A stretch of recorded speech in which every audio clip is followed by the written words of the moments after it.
Rambøll har her gang i et projekt i samarbejde med Region Hovedstaden, hvor vi laver et forsøg til oprensning af klorerede forbindelser på en ny og bæredygtig måde.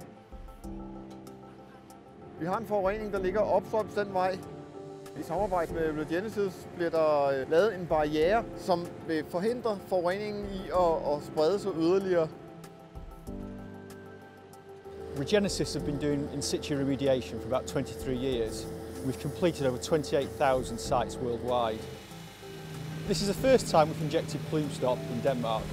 As you know, Denmark has some quite challenging geology, with clay that can act as a secondary source and also thick sands which can cause large plumes.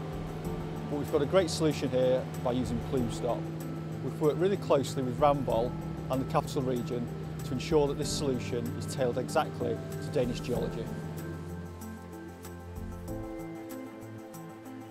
Over de næste 2 år, der kører vi et moniteringsprogram, hvor vi vil se på, hvordan projektet det forløber. Det består af vandprøvetagning i flere forskellige filtre for en række moniteringsboringer, der ligger nedstrøms for barrieren. Her vil vi analysere for klorerede stoffer og nedbrydningsprodukter. Der vil så i samarbejde med DTU blive lavet gentest og isotopanalyser.